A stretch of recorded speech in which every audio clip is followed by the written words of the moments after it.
Hello students, let us start with the question number 7.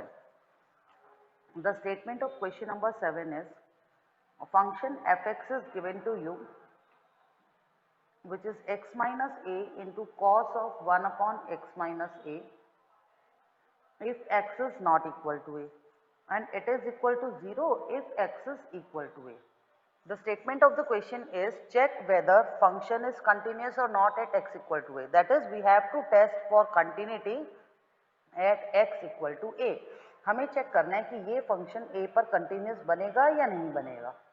तो उसके लिए सबसे पहले तो हम फंक्शनल वैल्यू ही निकालते हैं. यहाँ अगर हम फंक्शनल वैल्यू लें तो एफ एक्स की वैल्यू हमारे पास ऑलरेडी 0 गिवन है, तो एफ ए की वैल्यू जो है वो तो 0 आ गई. अब आती है बात कि हम लिमिट कैसे निकालेंगे. नाउ इस क्वेश्चन में अगर हम देखें ना तो हमें एंगल दिया 1 upon cos x minus A.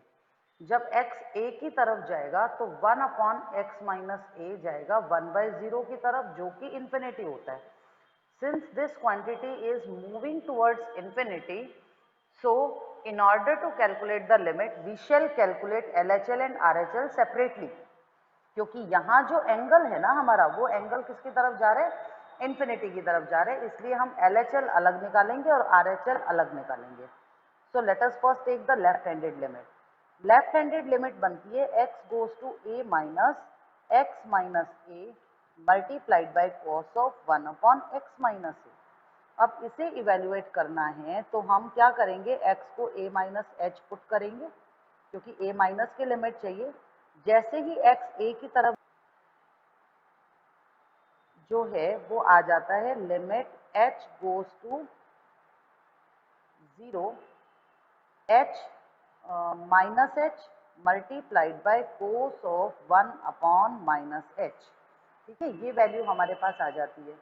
Now we know that cos absorbs the negative sign. तो कोस क्योंकि नेगेटिव साइन को एब्जॉर्ब कर लेता है तो we shall be having limit h goes to 0 minus h multiplied by cos of 1/h. अब अगर हम h को 0 रखें तो हमारे पास माइनस एच की वजह से तो क्या आ जाता है, डायरेक्टली 0 आ जाता है. और 0 के साथ हमारे पास आएगी एक finite quantity between -1 and +1. We shall be having a finite quantity between -1 and +1. उसका रीज़न क्या है कि जब आपका h जो है वो 0 की तरफ जाएगा तो 1/h इन्फिनिटी की तरफ जाएगा, यानी a very big angle will be obtain. और जब इस बिग एंगल को आप ऑब्टेन करेंगे तो कोस ऑफ 1/h तो सभी रियल नंबर्स पर एप्लीकेबल है, तो it will be applicable. And since the range of cos lies between -1 and 1, so cos 1/h will be a finite quantity in the interval -1 to 1. इसका मतलब ये हो गया कि यहाँ से हमारे पास जो वैल्यू है इस लिमिट की वो क्या आ जाएगी, एक फाइनाइट नंबर को आप 0 से मल्टीप्लाई करने जा रहे हो, सो यू विल गेट 0.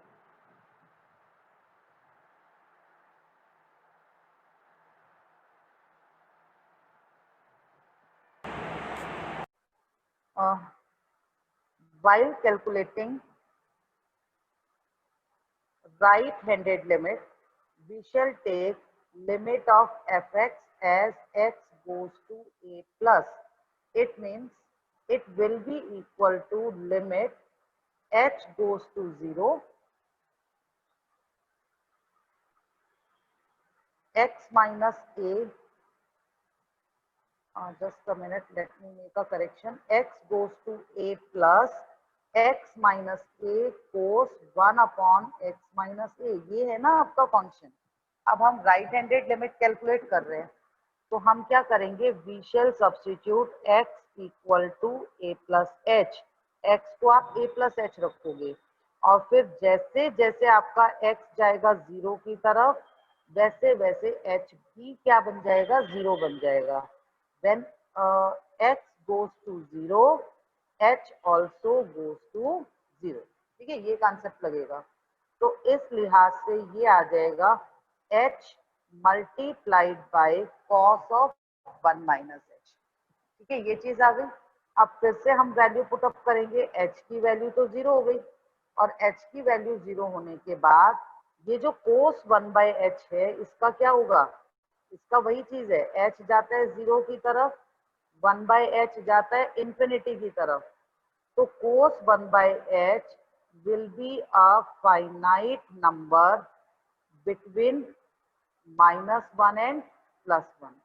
एक फाइनाइट नंबर आएगा जिसकी वैल्यू -1 1 के बीच में लाई करेगी।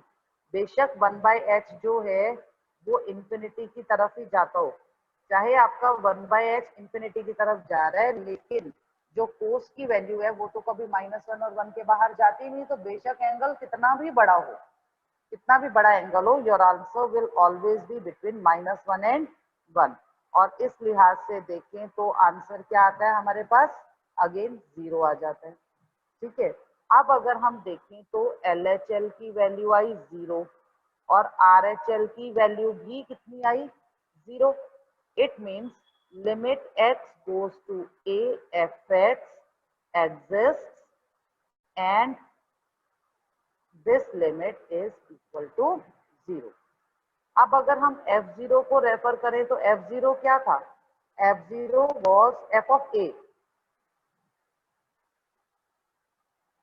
f of a was also equal to 0, f of a भी तो 0 ही दिया था हमें।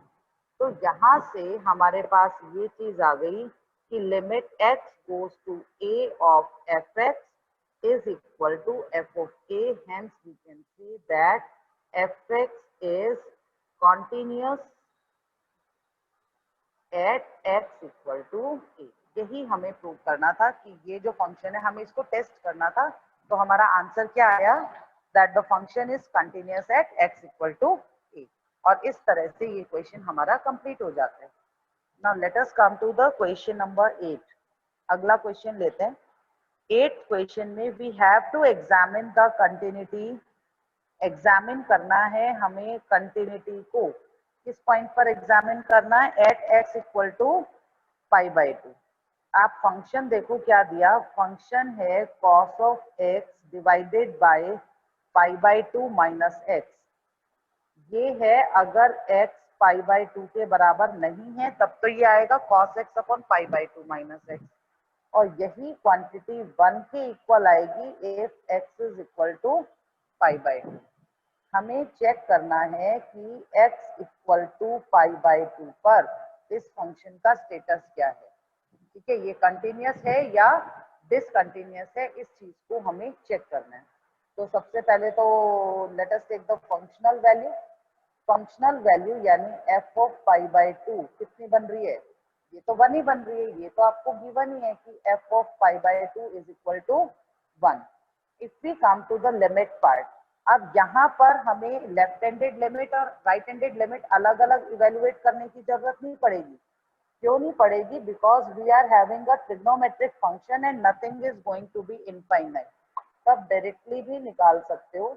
तो ये आया limit x goes to π/2 for cos x divided by π/2 minus X. अब यहाँ पर मैं सब्स्टिट्यूशन मेथड लगा रही हूँ बेटा, एक मेथड होता है ना सब्स्टिट्यूशन मेथड, उसमें हम क्या करते हैं, we substitute x as π/2 plus h। तो मैंने x को पुट कर दिया, x को क्या सब्स्टिट्यूट कर दिया मैंने, I have substituted x as π/2 plus h। ये होता है substitution method. In this case I have taken, मैंने यहाँ पर क्या अज्यूम किया है बेटा, I have taken that x is equal to π/2 plus h। अब यहाँ जब x जाएगा π/2 की तरफ, तो ये जो आपका h है ना, ये h किसकी तरफ जाएगा, if x goes to π/2 then h goes to 0। ठीक है, जैसे जैसे x π/2 की तरफ जाएगा वैसे वैसे h 0 की तरफ चला जाएगा, because we have taken x equal to π/2 plus h, ये सब्स्टिट्यूट किया मैंने, तो इस सब्स्टिट्यूशन के बेसिस पर अब यहाँ पर let us apply the results of trigonometry. अब यहाँ ट्रिग्नोमेट्री के रिजल्ट्स में अप्लाई करूं तो मेरे पास क्या वैल्यू आ जाती है बेटा इस लिमिट की? देखिएगा, can we write it as limit h goes to 0 cos π/2 minus h minus sine h होता है, सेकेंड क्वाड्रेंट का एंगल है, और डिनोमिनेटर में भी π/2 माइनस π/2 तो कैंसिल हो जाएगा and we shall get only minus h। ये जो डिनोमिनेटर है ना, यहाँ π/2 तो कैंसिल हो जाएगा और हमारे पास सिर्फ माइनस h बचेगा। इस लिहाज से अब देखें तो अब हमारे पास क्या वैल्यू आ गई? We are having minus sine h upon minus h। तो कुल मिलाकर ये बचा limit h goes to 0 sine h upon h which is equal to 1। ठीक है, और 1 आया, और ये 1 क्या था? This 1 was f of π/2। ठीक है, ये f ऑफ π/2 ही था। अब आप देखिए, आपने लिमिट को इवेल्युएट किया, you have evaluated the limit of F X as X goes to π/2, और ये लिमिट किसके बराबर आ गई? ये लिमिट f ऑफ π/2 के इक्वल आ गई। हमने लिमिट को कैलकुलेट किया और हमारी जो ये लिमिट है ये f ऑफ π/2 के बराबर आ रही है, तो we can say that the function is continuous. ये फंक्शन कंटिन्यूअस है किस पर? At x equal to π/2। so this function is continuous at x equal to π/2, ये establish हो जाता है। now let us come to the question number 10. I am taking the second part. Your function f(x) has been given in terms of three branches. The first branch is x square plus 2 if your x is greater than 1. It is equal to 3 if x is less than 1, and it is equal to 2x plus 1 if x is equal to 1. तीन ही तो possibility होंगी, या तो x more than 1 होगा, या फिर x less than 1 होगा, या फिर x इक्वल टू 1 होगा। तो since there are only 3 possibilities, तो इसका मतलब ये हो गया कि इन तीनों के हिसाब से जो है ये फंक्शन चलेगा। Now let us first calculate what is the value of what is the functional value. तो f ऑफ 1 निकाले तो f ऑफ 1 में कौन सा ब्रांच आप यूज करेंगे? At x equal to 1 your function is equal to 2x plus 1। तो जब आप x को 1 पुट करेंगे you are going to get 2 plus 1 which is equal to 3। तो f1 की वैल्यू क्या आ गई आपके पास? f1 आपके पास आ जाता है 3 के बराबर। ठीक है, अब f1 तो 3 आ गया। Now let us evaluate what is the left handed limit. अगर मैं यहाँ LHL लूं तो LHL का मतलब होगा limit x goes to 1 minus. अब 1 माइनस के लिए कौन सा ब्रांच यूज होना चाहिए? यहाँ पर 1 माइनस का मतलब है कि x को हम 1 के लेफ्ट साइड से अप्रोच कर रहे हैं, and since we are approaching x from the negative side of 1, इसका मतलब हम ये जो बीच वाली ब्रांच है ना इसको लेकर चलेंगे। We shall take 3। फंक्शन का कौन सा वाला फॉर्म यूज होगा? ओनली 3 यूज होगा, क्योंकि x लेस देन 1 के लिए फंक्शन 3 के बराबर है। अब 3 तो कांस्टेंट नंबर है, जब नंबर कांस्टेंट है तो कुछ भी पुट करने की जरूरत नहीं है। तो LHL की वैल्यू क्या आ गई? 3 आ गई। अब देखो, हमने f1 निकाला था वो 3 आया था, हमने लेफ्ट हैंडेड लिमिट को कैलकुलेट किया वो भी 3 आ गया। Now let us come to the right handed limit. अब राइट हैंडेड लिमिट को निकालना है, तो राइट हैंडेड लिमिट के लिए फंक्शन का जो पैरामीटर है, फंक्शन का जो अप्रोच है वो कौन से वाला रहने वाला है? राइट हैंडेड लिमिट का मतलब we need to approach the function from the right hand side. अब आप फंक्शन को राइट हैंड साइड से अप्रोच करोगे तो you shall use x square plus 2, क्योंकि x मोर देन 1 के लिए f x x square plus 2 के इक्वल है। तो अगर हम यहाँ पर RHL निकालते हैं तो RHL आता है limit x goes to 1 plus f x, और 1 प्लस एफ एक्स का मतलब we are going to take x goes to 1 plus for x square plus 2। ठीक है, ये चीज आ गई। अब इसका सॉल्यूशन कैसे करेंगे? जितनी भी LHL RHL है हम इसे कन्वर्ट कर लेते हैं h गोज टू 0 में, और x को क्या पुट कर देंगे? 1 प्लस था ना, 1 प्लस था तो हम लिखेंगे 1 plus h whole square plus 2।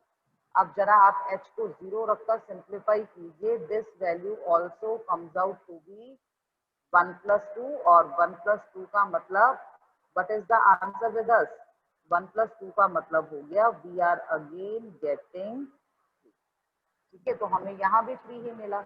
तो इस पर्टिकुलर क्वेश्चन में LHL, RHL और functional value at x equal to 1, तीनों की तीनों चीजें किसके बराबर आ गई, 3 के बराबर आ गई।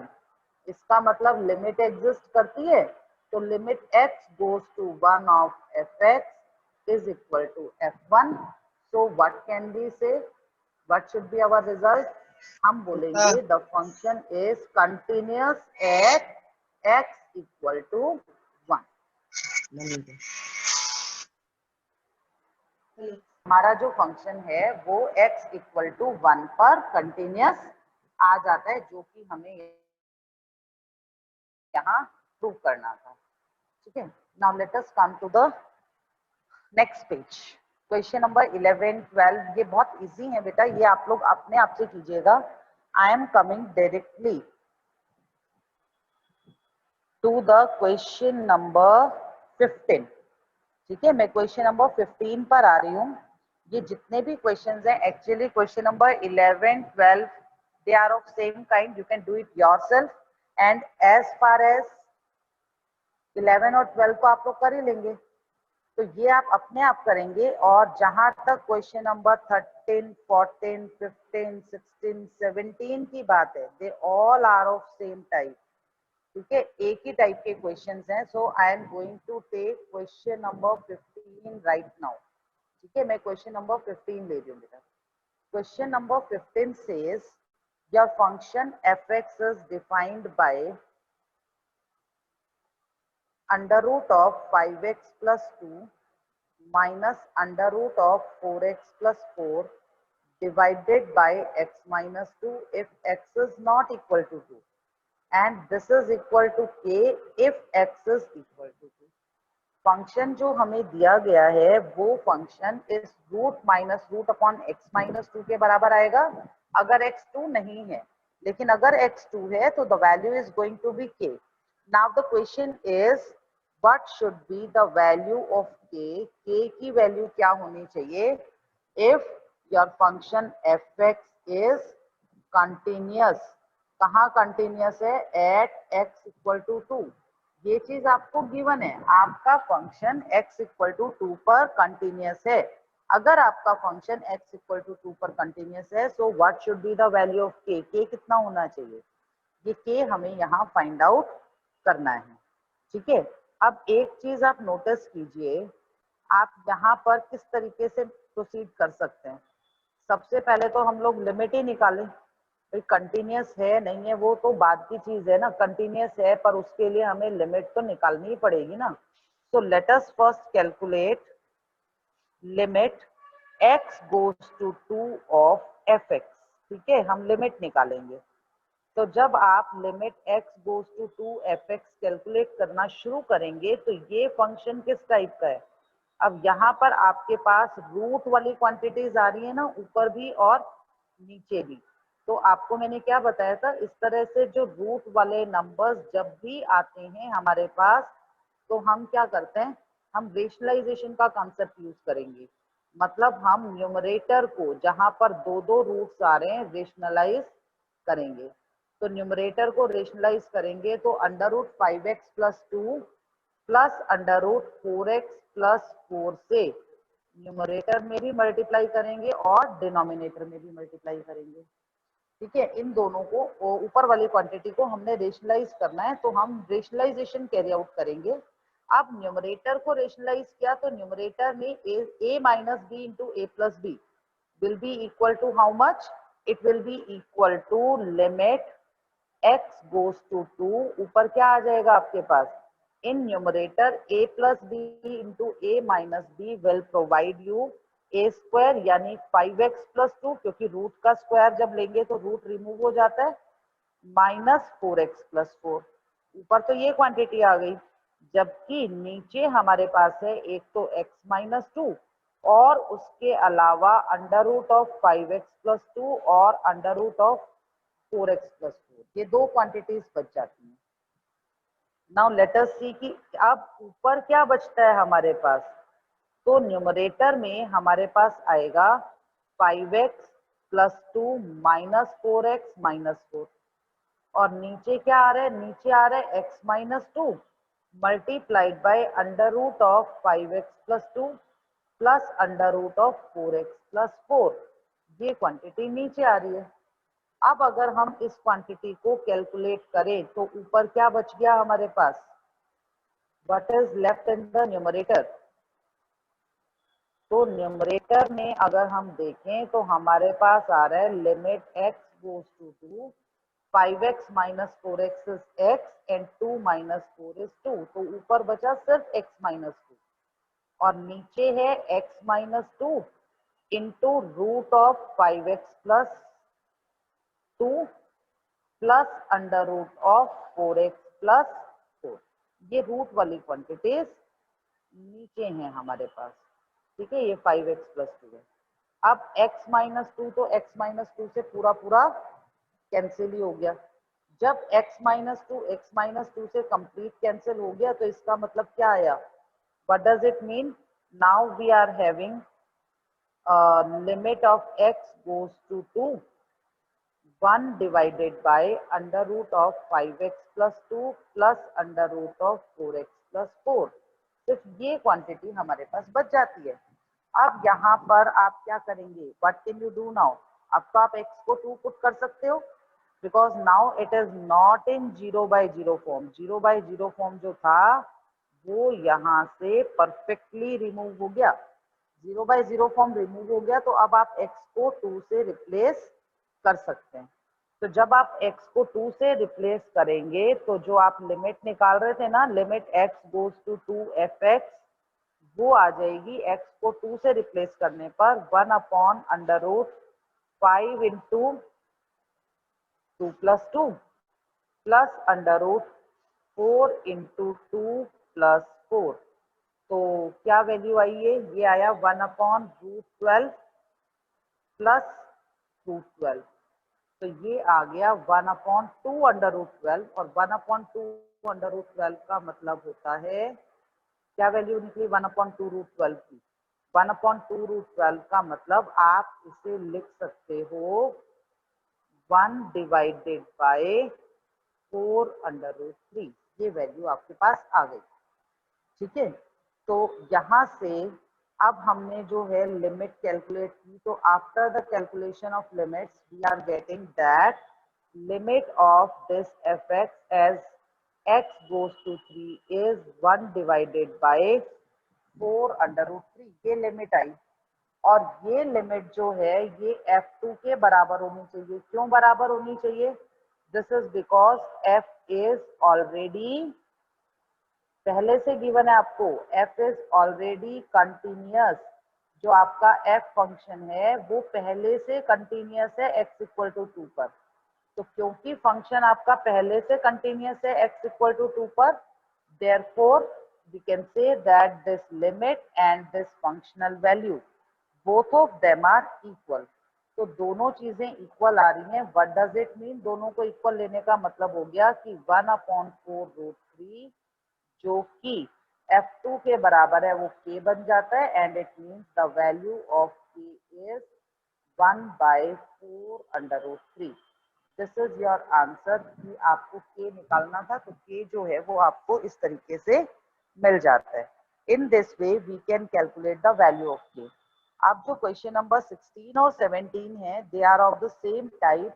आपको फंक्शंस दिए हैं, आपको जिस भी पॉइंट पर कंटिन्यूटी गिवन है वहां पर फंक्शनल वैल्यू भी गिवन है। You have to calculate the value of k if the function is continuous। Let us take one last question for today, question number 16. Question 16, part number 4. The f(x) is given to be 1 minus cos kx divided by x into sin x, ये given है when x is not equal to 0। और ये value 1/2 के equal है अगर x 0 है। f is already continuous, ठीक है।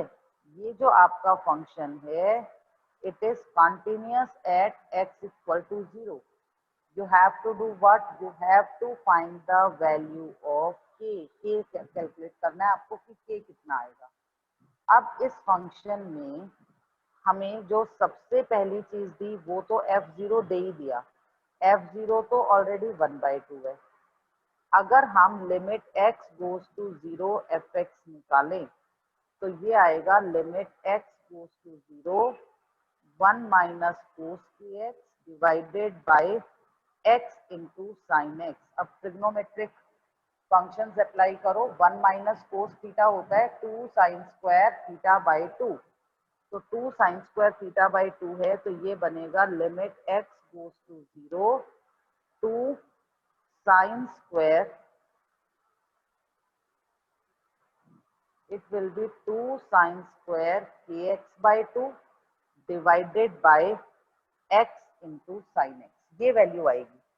अब यहाँ से 2 तो बाहर ही आ गया and we are left with limit x goes to 0 sin kx by 2 divided by x into sin x, और sin kx by 2 भी कितनी बार है बेटा, 2 बार। तो ये क्वांटिटी आपके पास आ गई। Now you have to manage this thing. अब इसको मैनेज करने के लिए हम क्या करेंगे, थोड़ी सी हमें ना शिफ्टिंग्स करनी पड़ेंगी। We can write it as 2 times limit x goes to 0। देखो पहले वाले को तो लिख दो लिमिट बाद में sine of kx by 2 upon x, दूसरे वाले को लिख दो x अपॉन साइन एक्स, और तीसरे वाले को आप चाहो तो sine of kx by 2 upon x, ये लिख सकते हो। एक ये दो क्वांटिटीज आपके पास थी और एक x था एक साइन x था। मैंने अपनी मर्जी से 2 x इंट्रोड्यूस किए, एक न्यूमरेटर में एक डिनोमिनेटर में, और उनका एडजस्टमेंट कर दिया जैसे कि ऊपर दिखाया है, ठीक है। तो ये एडजस्टमेंट करने के बाद अब ये आ रहा है sine kx by 2 upon x, लेकिन जब तक x के साथ k बाई 2 नहीं होगा तब तक सॉल्यूशन निकलेगा नहीं। तो हमें क्या करना पड़ेगा, k बाई 2 लगाना पड़ेगा दोनों जगह। अगर यहाँ दोनों जगह आप k बाई 2 को इंट्रोड्यूस करते हो तो आपको क्या करना पड़ेगा, साथ में दोनों जगह k बाई 2 को इंट्रोड्यूस करने का मतलब हुआ now you shall take 2 times limit x goes to 0 k by 2 ऊपर sine kx by 2 upon kx by 2, ये पहला हो गया। x अपॉन साइन x तो है ही पहले से, और फिर से k by 2 times sign kx by 2 upon kx by 2। अब जब आप लिमिट अप्लाई करेंगे एज x गोज टू 0, ये आएगा 1, ये भी आएगा 1 और ये भी आएगा 1। ये तीनों की तीनों लिमिट्स जो हैं ये 1 में कन्वर्ट हो जाएंगी, और जब ये तीनों की तीनों लिमिट्स 1 में कन्वर्ट हो जाएंगी तो इसका मतलब क्या हुआ, we shall be having 2 times k by 2 into 1 into 1 into k by 2 into 1। तो कुल मिलाकर हमारे पास आंसर में क्या आया, ये सब कुछ सॉल्व करने के बाद now we are getting 2 cancels with 2, your answer is k square upon, ठीक है। बट आपको क्या गिवन था, आपको तो गिवन था कि the function f(x) is continuous at x equal to 0। Function तो कंटिन्यूअस दिया था, फंक्शन क्योंकि कंटिन्यूअस दिया था इसलिए limit x goes to 0 of f(x) must be equal to f(0)। अब ये वैल्यू आई k स्क्वायर बाई 2, ये पहले से 1/2 गिवन है, दोनों को कंपेयर किया तो k square is 1 and hence k is equal two plus minus 1। This is the answer of this particular question, and with this we come to the end of today's lecture.